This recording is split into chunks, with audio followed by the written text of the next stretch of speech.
Guys நம்ம கமல்ஹாசன் எஸ்டிஆரோட தக் life படத்துக்கான ஒரு கொல்ல மாசான அப்டேட்டோட இப்போ வந்திருக்கேன். சோ இந்த தக் லைஃப் படத்துக்கான அந்த சூப்பரான அப்டேட் என்னன்னு பார்க்கிறதுக்கு முன்னாடி நம்ம தமிழ் சினிமால இருந்து ரீசன்ட்டான அப்டேட்ஸை அதிரடியா நம்ம சேனல்ல இறக்கிட்டு இருக்கோம். சோ சேனலை செக் பண்ணி பார்த்துட்டு புடிச்சா மட்டும் சப்ஸ்கிரைப் பண்ணிருங்க. இப்போ வாங்க இந்த தக் லைஃப் மூவிக்கான அந்த கொல்ல மாசான தாறும் மாறான அப்டேட் என்னன்னு பார்த்தறலாம். தக் லைஃப் நம்ம மணிரத்னமோட டைரக்ஷன்ல எஸ்டிஆர் கமல்ஹாசன் நடிச்சிருக்கிற ஒரு பக்காவான ஆக்ஷன் கேங்ஸ்டர் படம். இந்த படத்தை ஜூன் 5 தான் பயங்கரமா தியேட்டர்ல இறக்குனாங்க. நாம கமல்ஹாசனோட ஃபேன்ஸா இருக்கட்டும் எஸ்டிஆரோட ஃபேன்ஸா இருக்கட்டும் ரெண்டு பேத்தோட ஃபேன்ஸ்மே பயங்கரமா எதிர்பார்த்து இந்த படத்தை தியேட்டர்ல போய் பார்த்தாங்க. ஆனா இந்த தக் லைஃப் படம் எதிர்பார்த்த அளவுக்கு இல்லன்னா சொல்லணும். படத்தை பொறுத்தவரையும் ஃபர்ஸ்ட் ஹாஃப்ல அங்கங்க லாக் இருந்துச்சு, ரொம்ப ஸ்லோவா போன மாதிரி ஃபீல் ஆச்சு.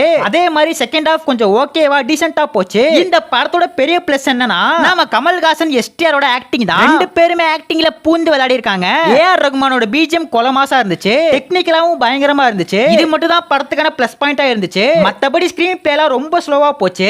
நாம எஸ்டிஆருக்கு கிட்டத்தட்ட 1.5 வருஷமா படமே இல்ல. அதனால எஸ்டிஆர் நடிக்கிறனால இந்த தக் லைஃப் மேல ஒரு பயங்கரமான எதிர்பார்ப்பு இருந்துச்சு. நம்ம எஸ்டிஆரோட கேரக்டருமே அந்த அளவுக்கு செட் ஆகல. எஸ்டிஆருக்கு என்ட்ரி சீன் இன்டர்வல் சீன் இது ரெண்டு மட்டும் தான் மாசா இருந்துச்சு. ஆக மொத்தமா இந்த தக் லைஃப் படத்தை நம்ம ஆடியன்ஸ் பார்த்து ஏமாந்ததுதான் மிச்சம். இந்த நேரத்துல படத்துக்கான கலெக்ஷன் எப்படி அமைஞ்சிருக்குன்னு பார்த்தா படம் தியேட்டருக்கு இறங்கி 3 நாள் ஆகுது. இந்த 3 நாள்ல வேர்ல்டு வைடா பாக்ஸ் ஆபீஸ் கலெக்ஷன் எவ்வளவு வந்திருக்குன்னு பார்த்தா வேர்ல்டு வைடா வெறும் 67 கோடி மட்டும் தான் கலெக்ஷன் பண்ணிருக்கு. படத்துக்கான புக்கிங் ஸ்டேட்டஸை பொறுத்தவரையுமே படிப்படியா குறைஞ்சிக்கிட்டே தான் இருக்கு. சோ ஓவராலா இந்த தக் லைஃப் மூவிக்கு எவ்வளவு கலெக்ஷன் வருதுன்னு சொல்லிட்டு வெயிட் பண்ணி பார்க்கலாம். இந்த தக் லைஃப் படத்துக்கான டிஜிட்டல் ரைட்ஸை பொறுத்தவரையும் நம்ம நெட்ஃபிளிக்ஸ் தான் கிளைம் பண்ணிருக்காங்க.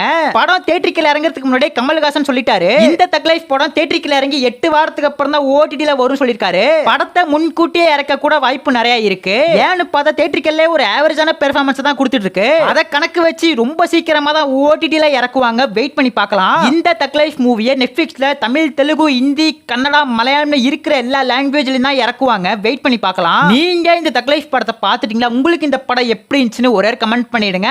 அப்படியே மறக்காம நம்ம சேனலை சப்ஸ்கிரைப் பண்ணிடுங்க.